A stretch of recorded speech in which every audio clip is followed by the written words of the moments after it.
So, hi. We're from 6421 Warrior Bots. My name is Allison. I'm Nick. And that's Nick. This is not the first time we've given this talk. Some of you may have seen it before. We're going to keep giving it as long as people keep showing up, which we always love to see. But we hope that this will be a very exciting run through of some general prototyping strategies. So let's go ahead and get on into it. Yep. So first, what is a prototype? So prototype is anything that you build with the intention that it's not your final robot. So prototype can mean a lot of different things depending on how far from January 4th, 6th you are and how close you are to your competition. So it's, yeah, we'll go through some of the different stages.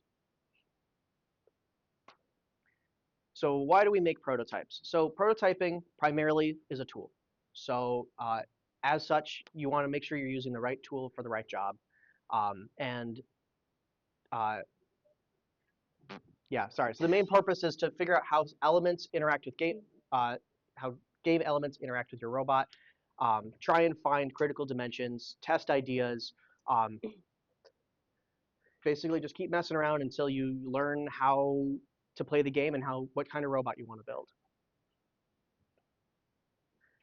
So there are a lot of different types of prototypes out there, varying in how long you spend on them, and for the mentors in the room who manage the wallets, how expensive they are to build. We're going to go through all these in a little bit more detail in just a second. But the first one is just a concept prototype. Does it even kind of work, the idea that you have? That goes into optimization, single system, integrated prototypes, all the way up to prototype robots. So let's get cracking into the different types. So concepts are just very quick, easy to build, very minimal CAD, if not at all, usually not easily adjustable. Just throwing some, in this case, throwing some 2x4s together just to see, do general dimensions work? You know, is this idea even kind of feasible? Is it worth pursuing at all? Like, can it work? Can it work? Not will it, can it? Yeah. That moves you, do you need a concept prototype? So sometimes you don't always need the concept prototype. Sometimes you can skip this stage depending on what you're doing. So the example here is 2022. You were launching a ball. How many games have we launched a ball in FRC? So many, and a lot of the time it's the same concept. You've done that concept before. It's been proven in FRC. You can skip the concept phase because you know generally a wheel that's spinning is going to launch a ball out of your robot. You can skip this phase sometimes. Helps your resource management a little bit. So moving on from the concept prototype, you've generally proven, okay, this idea kind of might work, but let's make it a little less bad, right? Because if you've made your first prototype, usually they're a little rickety. Maybe they like kind of work enough to look cool for a Facebook post, but they're not good enough for like an actual robot build, right? So the next phase of that goes into optimization prototype. So how much compression do you need to launch a ball in the air? How much wiggle room do you want to give in like a transition in the middle of your robot? It allows you to refine your concept prototype in more so you actually understand the actual core dimensions that you want to incorporate into your final robot design. Yep. One thing I'm going to add here in terms of dimensions, it's best to find your range of dimensions, not the one magic critical dimension. If your robot requires things to be one perfect dimension, the first time you run into a wall or another robot, probably going to change just a little bit. But yeah, generally, okay. So next you're going into a single system prototype. So this is one mechanism, fully built, fully prototyped to as close to fidelity as your final robot as you can be. Sometimes, usually still using some of those cheaper materials. You know, if you're making an intake, maybe you're not making it out of polycarbonate or aluminum yet at this point. Maybe it's still out of, you know, masonite or hardboard, but it still has all of those same dimensions, so you can test it before having to build your whole robot. So just trying to keep things going without having to wait on other folks or wait till the whole robot's built. All right, so integrated prototypes. These are more helpful as we get further and further along in these. These get helpful in different ways. Obviously, not every team needs to do all of these. A really good example of an integrated prototype was some stuff for 2017. So this is when you start connecting multiple systems together in the prototype phase to see, does everything play nice with each other, or is this just going to be a gigantic jam fest and it's going to be an absolute disaster for us to diagnose later? Yeah. This one is actually really, really helpful if you can get to this stage, but sometimes you just need to finalize other parts of your robot before you can. And then last is prototype robot. So I know this one is one that a lot of teams don't get to. I will say our team, we've never gotten Nope. to this point, unless you consider the whole robot a prototype. But you know, so prototype robot is still you might first iteration of your entire robot. This might be considered like an alpha robot for some teams. Still, so it's usually can still be made out of some of those cheaper materials. You may not be putting your high manufacturing resources and aluminum and all that kind of stuff into it. So the example here that we like to use is from Hilltoppers in 2022. So their main robot and their prototype robot, you can kind of see some of the similarities between the two, but their prototype robot, like the shooter's still made out of masonite, and final ones out of aluminum. Their intake, in this case, was made out of PETG instead of the polycarbonate because it's a little easier to work with, but as you can tell, it breaks a little easier.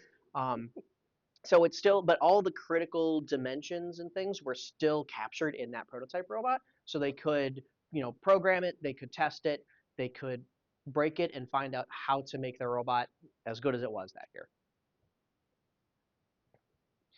So you don't always need every stage from your prototype. That's kind of what we want you to know the stages, but also understand when you should actually be using them. Reminder: prototyping is a tool, and if a tool's not working for you, you should use a different tool.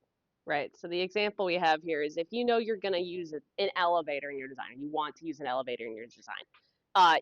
Elevators as a concept are proven, right? Like you can buy kits from many different vendors, and first, you don't need to do a concept prototype. This helps you move a little bit faster in these situations because you're like, okay, we can just check that box off. We have something that works. Either we know how to build this already, or we know we can buy it. And just helps move you ever faster in the build process so that you can get to finding those problems quicker and hopefully not at your regional in your first practice match. It happens to us all. All right, making prototypes strategically. So first thing that you should be doing after you read the rules and go through is set your goals. So it gives you, one, it's good for your robot, two, it's good for your prototypes, to give yourself a goal of what are you trying to accomplish, what does your robot need to do. So goals can mean different things. So what we consider a bad goal is we want to win the regional. That's it. That's all you say. A good goal is we want to win the regional. We can do this by, let's say this, I'm going to use this here. We can win the regional by making a robot that can shoot, 10 cycles in the speaker, can line up to the amp in, half a second, and can trap, can do all 3 traps in 30 seconds. I don't know, making stuff up. Those are goals that are measurable, right? You can take cycles and turn that into time, lineup time. There's measurable things to go after there. It also helps focus in your prototypes. If you Yeah. say on day one, our priority number 1 is to be able to shoot a note into the speaker, and then priority number 2 is climb, let's say, for example. That also helps you allocate your resources, and remember, your people are also your resources, into, okay, we need to make sure that we are putting ample resources into making sure that the speaker shooter works before we necessarily put as many into the climb. It's just being strategic about managing all of your resources, your time, your people, your materials, etc. Yeah, yeah. And last bit here, review your goals weekly, roughly weekly, to make sure that they still align, they still make sense. So like when I said my first goal was I want to do all 3 traps in 30 seconds. That's one of those ones that come back to and say, maybe not. It's okay for your goals to change throughout season because it is unlikely that on day 1 after you have seen this game for all of maybe 4 hours that you are going to pick the exact right priorities for you to accomplish your goals immediately. I wish it worked that way because that sounds a lot easier. But just being able to like set up some sort of weekly review so you can make sure that you're staying on track just really, really helps with maintaining your timelines. Yep. I love this slide. Go for it. Okay, so we're going to go through a little bit of a case study with one of my favorite robots of all time. So, setting good goals. Not every team is going to have the exact same goals. Not every team builds the exact same robot, but a lot of different teams can be successful in their own independent ways. The best goals are realistic goals for your resources, your knowledge, and your student base. We're going to take a look at climbing in 2022. Now, for folks who are not as familiar with 2022's game, there was a sequence of basically monkey bars that you had to climb generally one after the other, and the higher you climbed on those rungs, the more points you got. Now, the best climber design for time to efficiency of points was this jumping robot. 4907 just jumped in the air and grabbed onto the bar. Quick show of hands from the room. How many of you think you could offhand figure out how to make a robot launch into the air like this? Because my hand's down too. I have absolutely no idea. So, if you could trigger the next slide, please. The best solution is not the only successful solution. 2022 especially had so many really cool and unique ways of climbing that were all on very successful robots of all different varieties, that they were just teams using their resources appropriately in order to still accomplish the same task, but within their means. I love these slides. Yeah. So one of the prerequisites to prototyping, do your research. So it's one of the best things you can do once you have a game, once you've set your goals, is to look at previous games that may be similar. So we're still on the 2022 climbing concept. So the most equivalent climb to that one before was 2013, where instead of going up the monkey bars, you were kind of climbing up a pyramid, but it was still the concept of you're going from one bar to the next bar to the next bar at an angle. Um, so some teams looked at how did successful teams climb in 2013. And this video shows a team kind of, it has the two sets of elevators that kind of grab each rung at a time. And that was obviously one of the successful common ways of climbing that you saw around. So, for example, um, mechanical advantage there, kind It's of based off of this original concept from 2013. it's very helpful for pointing you in the right direction, especially for concept phases on, okay, has somebody else like tried this before? Are we completely just going into left field? It helps align you to make sure it's just a little bit of a sanity check on, okay, can we like maybe do this? Has someone else done it? Fantastic. Let's keep Yeah, going. yeah. So what if you like two ideas? So it's inevitable. You're gonna have groups of two groups of people on your team that say we really need to go in this direction. And you have other people that are saying we really need to go in this other direction. Um, Depending on your resources, it's typically better to just you want to try and decide which direction you're going as early in the concepts in the phases as possible. So this year's an example is shooter wheels, shooter wheel configuration. So whether your shooter wheels are side to side or top to bottom of the note. That was a question that at least our team had, and I think plenty of other teams had as well after seeing specifically the Kitbot and other examples around. Um, so for us in particular, we went through, we knew concept prototype, we kind of know that a wheel will work, right? So we move on to the next phase.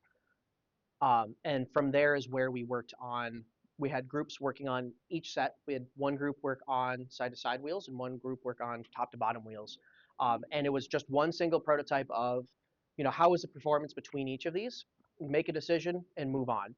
The longer you maintain two separate ideas, two different prototypes, the longer you're doubling your workload and your resources, and the less things get moving. So even if it may not be, you may not have the most informed decision when you do that because you haven't gone through a full robot of building it, but at least you put more time into one thing than half time into two things.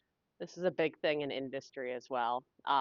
If you're making a product, the longer you spend on two different ways of making it, the more expensive it gets in manufacturing and time. Yep. All right, so testing prototypes. How do we test a prototype? Because this is something that we've had to iterate our process on a lot because it's one thing to throw some wood screws into something.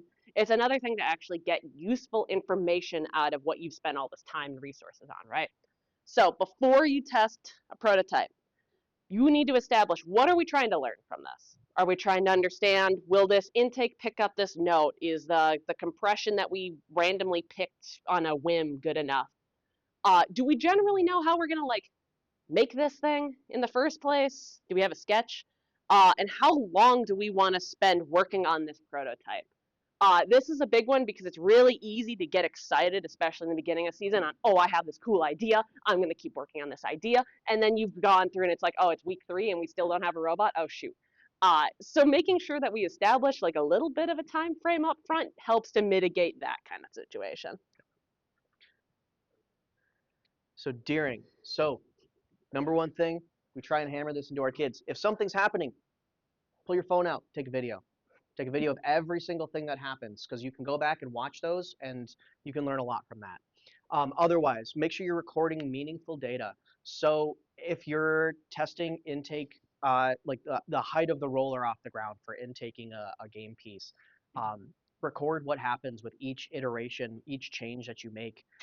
The more data you have, the more information you have to make decisions later on, because you're gonna, if you test something and you test 5 different heights, if you don't actually record what's happening, I bet you each person who worked on that prototype is going to have a different recollection of what happened, and then you're just kind of spinning your wheels, wasting time. So record things, take data, test your prototypes as if it were a real match. Run your intake into a wall. I know it hurts. I know it sucks. I know it's not easy to, like, you built this thing and now I'm going to drive it into a wall at full speed, but you have to because your driver's going to do it at some point. If you happen to see our intake after laser lights, you know that we need to work on that one too. Yeah. It's It never feels good, but you have to do it. And every time you make a change, make sure you're rerunning tests to check for unexpected issues. So even if you're changing things just a little bit, test stuff again. Make sure it's still working. That particularly, I guess, in season, there's an argument that your robot is just one giant prototype the whole season. So as you're still making changes, still make sure you're recording things, keeping track of things, keeping tech. Yeah. We use like data. We have like notebooks that each of our like prototyping teams writes down their data in, and we have just like a Google Drive folder for throwing in all of our photos and videos, and that works for us. There's a million ways to do it, but whatever works for your team, just having somewhere central helps so freaking much. Yeah. It could just be a Slack channel that you throw or a Slack into, channel, you know? something, anything. Yep. Okay, after you built the prototype, you got in your data, you take a step back and you go, did that answer the question that we were trying to answer, that we said we wanted to answer in the before steps? Did we actually, does it meet our goals? Does it not meet our goals? Do we need to do another iteration of this? Do we need to keep working on it? Or do we have everything we need to move on to the next phase of prototyping or to building the final mechanism? Big phrase with the after is fail fast, fail often. So the more you can prototype, the faster you can prototype, the more you can learn. There are more ways to build something wrong than to build something right. And the more ways you find all the ways that are wrong, the quicker you get to the thing that's right. So what if we don't have the resources to prototype? So this is a big question that especially younger and or smaller teams run into a lot. Not every team has the materials at the time or the, ability to make prototypes quickly and efficiently enough to get information out of. The most important revolution, I think, in FIRST Robotics, especially the past couple of years, has been online public resources during season. If you have ever been on Chief Delphi before, there are a million open alliances. I know some of you teams in here are open alliance teams. These teams are sharing information online on, hey, we tried this and it worked or it didn't. So you can then look at all these testing that other teams have done and use that to inform your own. There's also, we did not put this on here, but the kitbot is a big one too, and people modifying that. Every bot from RoboNuts is now currently kitbot modifications. So if that's a route you're going for, There's tons of resources on how to modify that to make it more competitive. There's also RI3D, which is Robot in 3 Days. That's on Chief Delphi as well. It's also on YouTube. It's a bunch of primarily college kids from all over the world saying, okay, yeah, we can totally slap something together in 3 days. But they do a really good job a lot of the time of documenting how they built something and how it was efficient or how it was not, just to get information out there quickly to teams so you can start making decisions fast. Yeah. There is nothing wrong with using ideas that you found from another team. Yeah. The best way to put this, Can I give an example? yeah, you can So do, yeah. after season, reading through some other Delphi posts, I saw that both 2910 Jack in the Bot and 1678 actually they themselves use these same resources. So these world-class teams, they blatantly said, "Oh yeah, our thing didn't work, so we just copied Spectrum from their Open Alliance page." Or Jack in the Bot said, "Yeah, our shooter was just okay, so we copied Wild Stang." You know, they're still copying other good teams, but that's the point. Those good teams are sharing those resources. So it's everyone in the program uses these resources. So you're not going to be worse off. Yeah. The words to remember are steal from the best and invent the rest. Yep. All right, so now we're going to go into a little bit of how do we make prototypes for just a second here. So the best way to do prototyping, depending on it's whatever you have around. Materials that are cheap and easily available to your team, using whatever you have around. If you wouldn't mind, I think we have a list on the next slide. I don't know if we have that. Nope. Can you actually go back one, Matt? Sorry. We changed this. Can you not? That's okay. I'll just talk. Can you go down to the bottom? I think there's arrows in the bottom corner if you move your. No, just don't. We're okay. Things like old robot parts or plywood or that random foam mat that you found at Home Depot that just so happens to grip a traffic cone really well because you walk around Home Depot with a traffic cone in your cart like a normal person. All of these things that are readily available that you can get and use quick, fantastic for prototyping. Another thing to keep in mind, prototyping is not the engineering excellence award. Make it work and make it work fast. Yeah, so this is one of my favorite examples. So we were trying, this was climber prototypes a few years ago.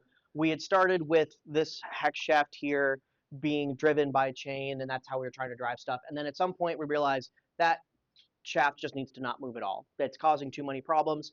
So our kids were like, okay, so I'm going to grab a hub and then I have to change this plate and mount it. And I'm like, no. We took a wrench, put it in, zip tied it in place, and said, it doesn't move now. We can move on. Instead of rebuilding, redesigning stuff, just throw the wrench in, move on. Yep. But Easy remember peasy. not to throw out that wrench when you're throwing out the prototype. Yes. So some resources online that are really helpful for prototyping. So there's a whole bunch of 3D printed blocks out there. If you later on, there's a QR code to get these slides, the links to all the files for printing these are out there. But they're just little blocks for either putting tubes together or mounting motors and gearboxes that just allow you to build things quickly to test your prototypes. We find them super helpful. We use them all the time. We even use them in this example here is a little catapult we built for a Recruitment thing? for a recruitment tool. But it was the goal of this was new people can come in and they build this. So the first day that they show up, they're building something interesting, and that's about the skill level you need to build these. So whatever old tubes you have around off an old robot, off a scrap, off of whatever, throw them together and you have a prototype. I think this tube was actually off that climber prototype on the last slide. Yeah, this stuff is super helpful. Motors are probably another step away from certain things. So like this one here is motored, but if we go to, I think the next slide, drills.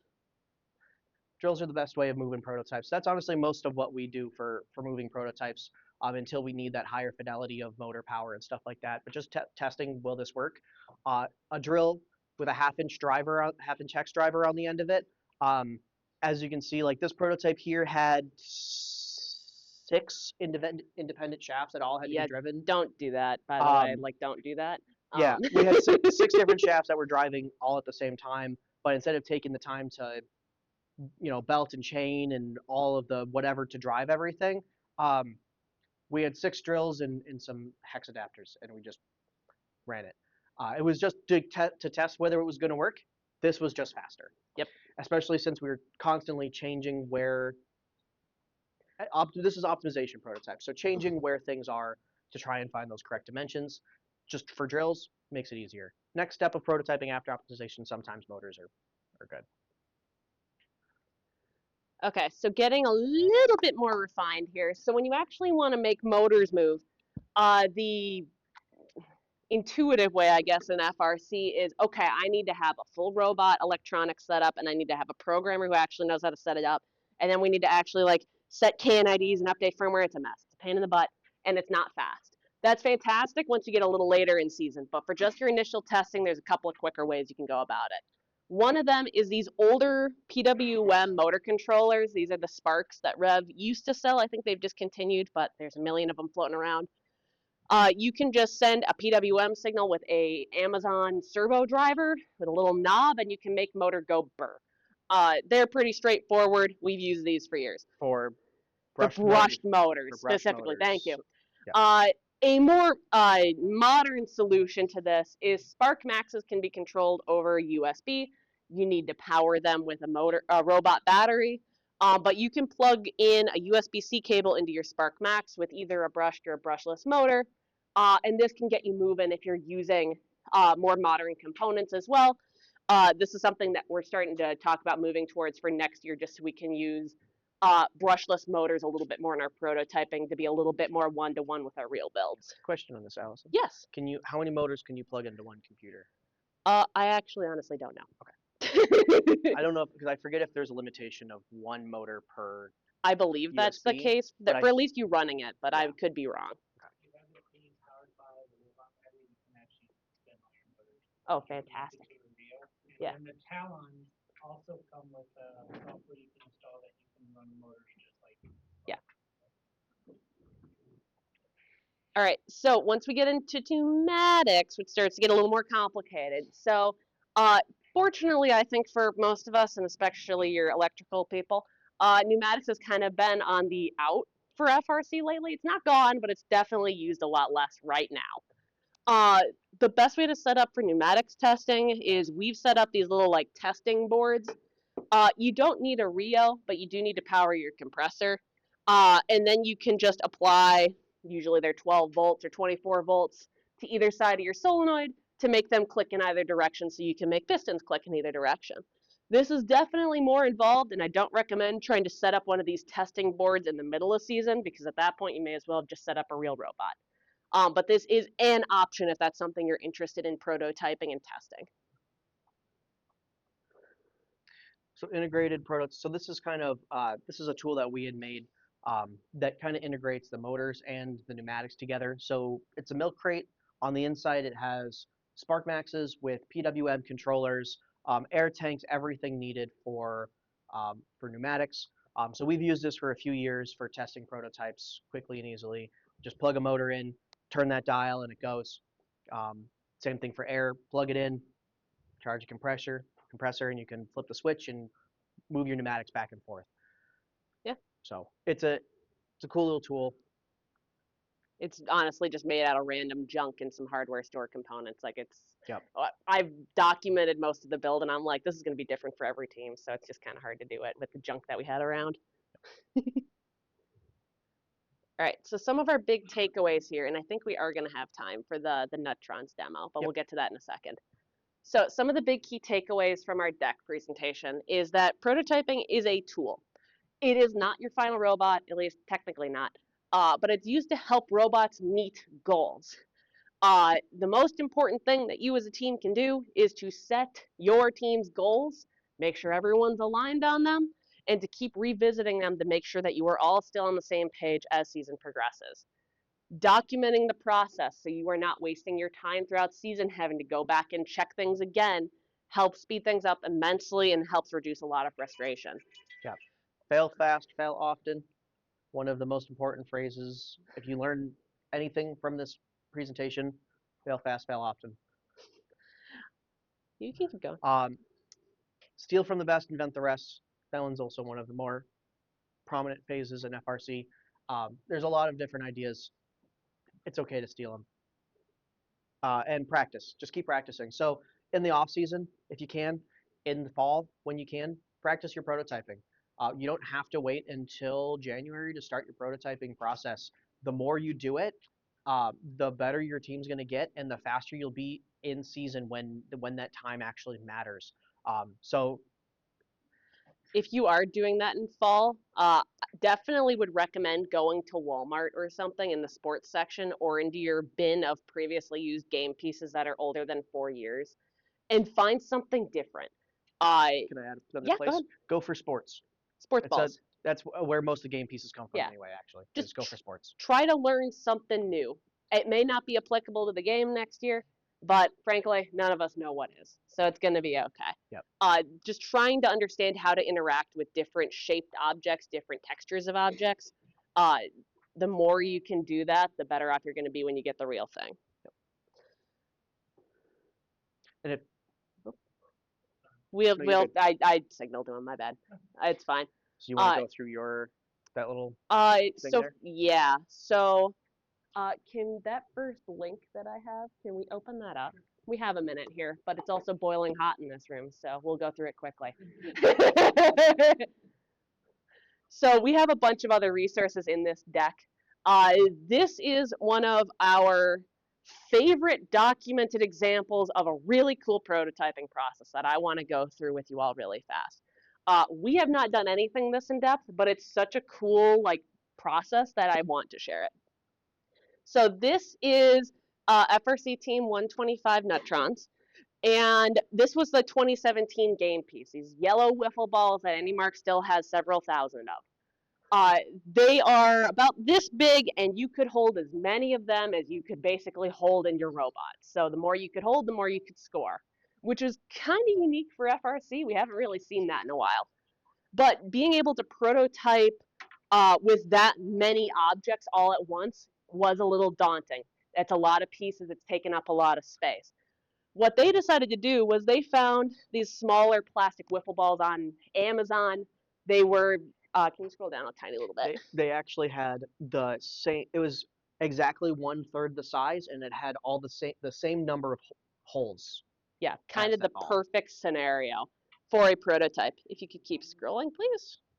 So they did a lot of research into patents on indexing things, and they found a couple that were interesting.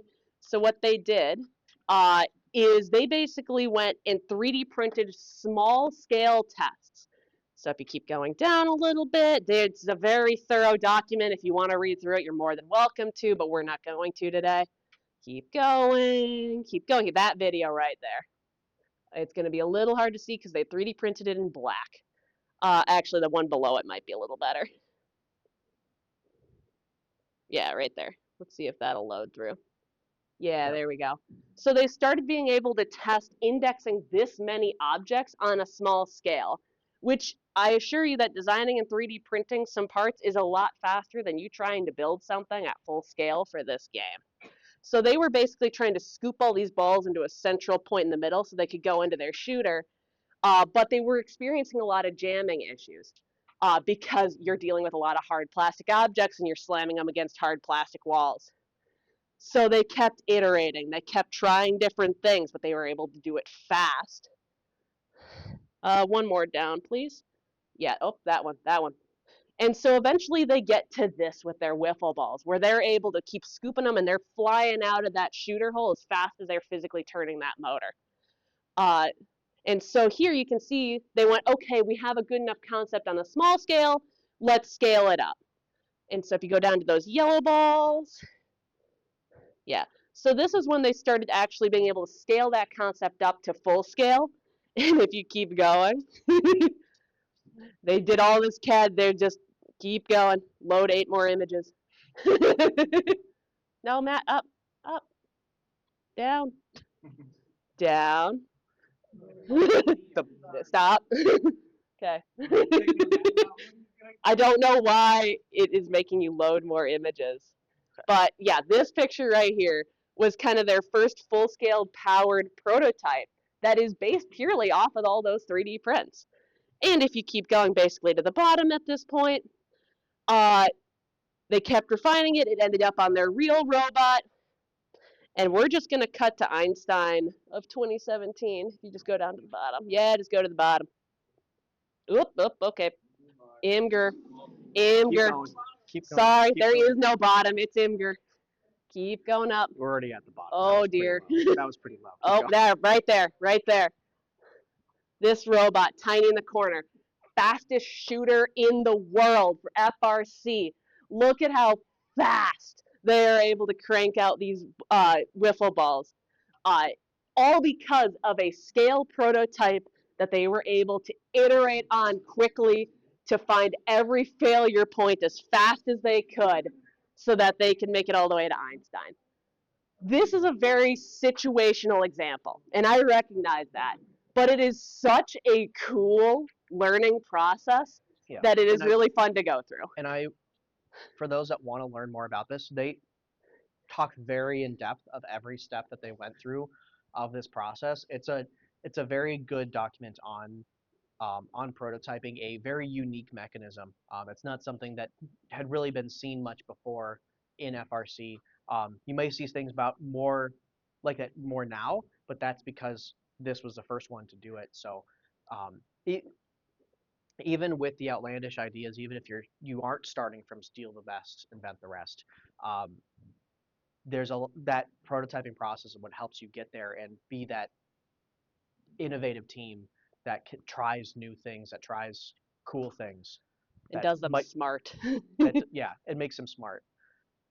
It's the difference between creativity award and not and Not. yeah. So if you could go back to our deck, it would be so wonderful. At this point, we're done. Yeah, I know we're not making this easy on you. We can just leave it. It's going to be okay. We get to look at this cool So- video. So that is the end of our jabbering at you. Are there any questions before we let you back into the air conditioning? Yes. Will this presentation be posted online? We So, Yeah. before everyone leaves, Yeah. because I know there's a crap ton of people in here, I need at least one person from each team to make sure you have an email and a name, and I would also like to know how many people are here on